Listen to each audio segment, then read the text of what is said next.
నిన్న పెద్ద ఎత్తున దాదాపు ఇందాక చెప్పినట్టుగా 7,69,000 కోట్లు నిన్న స్టాక్ మార్కెట్ నష్టం వచ్చింది. సో దీనివల్ల ఇప్పుడు దీనికి రెమెడీగా ఏం చెప్తున్నారంటే 6 రోజులు వర్క్ పెట్టాలి, 5 days నడుస్తుంది కదా ఇప్పుడు, 6 days పెట్టాలి, జీడిపి 1.5 to 2% పెంచుకోవాలంటే ఎక్కువ హార్డ్ వర్క్ చేయాలి భారతీయులు.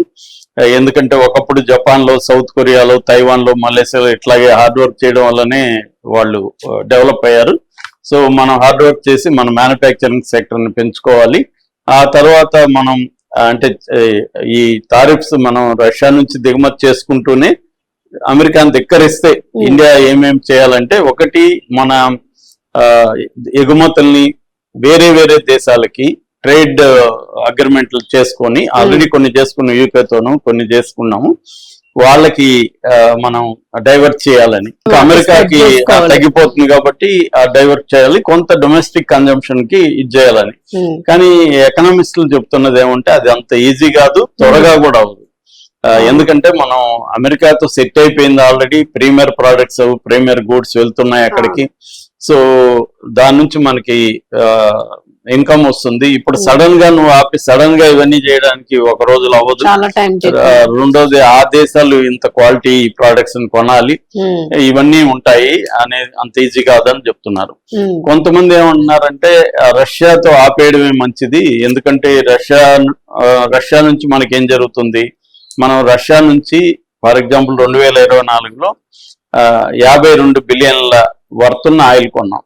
ఇండియాకి ఏంటంటే ఇండియా మొత్తం అవసరాలకి, ఆయిల్ అవసరాలకి, పెట్రోలియం ప్రొడక్ట్స్ అవసరాలకి ఓన్లీ 85% మాత్రమే ఇండియాలో ఉత్పత్తి అవుతుంది. 15% మాత్రం అవుతుంది, 85% ఇంపోర్ట్ చేసుకోవాలి మనం.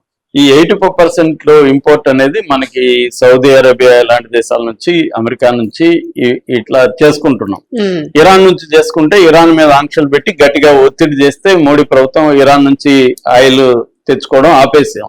అయితే రష్యా నుంచి తెచ్చుకుంటున్నాం. ఇప్పుడు రష్యా నుంచి 2024లో 52 బిలియన్ల విలువైన ఆయిల్ మనకు వచ్చింది. ఇందులో మనకు మిగిలిందంట, అంటే బయటకి రష్యాకి తేడా ఎంతంటే దాదాపు 8 నుంచి 10 బిలియన్ డాలర్లు మనం ఆదా చేయగలిగాం. ఇప్పుడు కానీ వేరే దేశాల్లో కొనాలంటే మనకి ఇప్పుడు 52 బిలియన్లు అయింది కదా 2024లో, ఇది 60 బిలియన్లు లేకపోతే 65 బిలియన్ల వరకు పెరిగే ఛాన్స్ ఉంది. దీనివల్ల ఏమవుతుంది, మనకి ఫిస్కల్ డెఫిసిట్ అనేది ఇంకా పెరిగిపోతుంది. మన ఆయిల్ రేట్లు ఎక్కువ పెరుగుతాయి కాబట్టి ఆటోమేటిక్ గా అదంతా ప్రజల మీద భారం పెరుగుతుంది, ట్రాన్స్పోర్ట్ కాస్ట్ పెరిగిపోతుంది, ఫుడ్ గ్రెయిన్స్ కాస్ట్ పెరిగిపోతుంది, ఓవరాల్ గా ప్రజల మీద భారం అనేది పడుతుంది. సో ఇప్పుడు మిగులుతుంది కాబట్టి 8 to 10 బిలియన్ మిగులుతుంది కాబట్టి దాన్ని కొంతవరకు వెల్ఫేర్ స్కీములకి దానికి వాడుతున్నారు.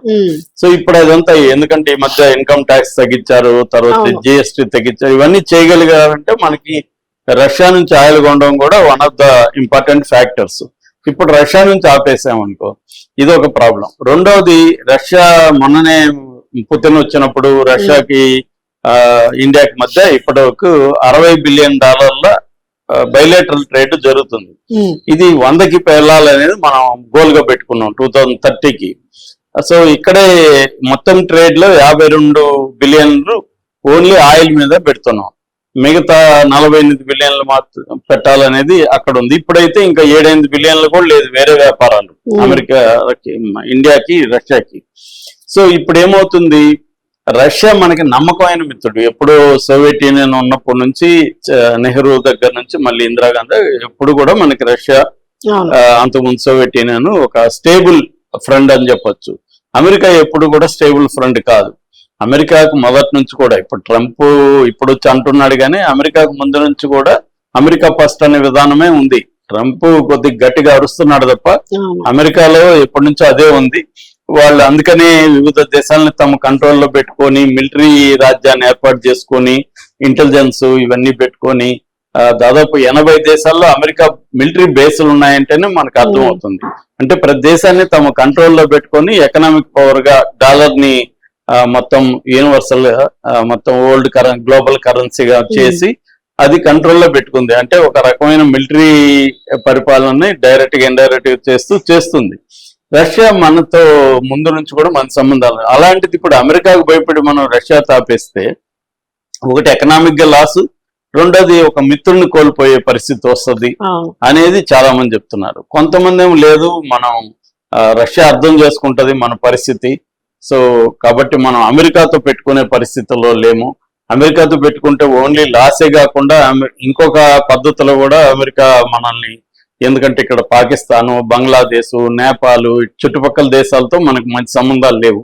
రేపు అమెరికా ఇక్కడంతా కూడా పొల్లలు పెట్టి వీళ్ళంతా కూడా అస్థిరపరిచేదానికి చేస్తుంది. అందుకని మోడీ ప్రభుత్వం ఏమంటే రష్యాకి నచ్చజెప్పి ఇట్లా మా మీద 400% వేస్తున్నారు కాబట్టి మీ ఆయిల్ మేము కొనలేము, ఇతర వ్యాపారాలు చేసుకున్నాము, ఎందుకంటే ఆయిల్ అండ్ యురేనియం మాత్రమే వద్దంటున్నారు కాబట్టి ఇతర దాన్ని మెల్లమెల్లగా పెంచుకుందాం, మీరు అర్థం చేసుకుని రష్యాకి నచ్చ చెప్తే మనకి కొంత బెటర్. మనం ఇప్పుడున్న పరిస్థితుల్లో ట్రంప్ ని ఇంకా రెచ్చగొడితే అది ఇబ్బంది అవుతుంది అనేది చాలా మంది చెప్తున్నారు. సో అక్కడ ఉన్నారు, బట్ అక్కడ కూడా అతను పొల్ల గమ్మని ఉన్నాడు కదా, అక్కడ కూడా ఏదో ఒకటి చేస్తాడు. సో ఇవన్నీ ఉన్నాయి. సో ఎటుపోయినా అదేదో కరవమంటే కోపం విడడం అంటే పాము కోపం అన్న పద్ధతులు ఉన్నాయి. మరి ఇప్పుడు మోడీ ప్రభుత్వం దీన్ని ఎలా డీల్ చేస్తుంది అనేది చాలా పెద్ద ప్రశ్న. సో మరి ఏం జరుగుతుందో చూడాలి.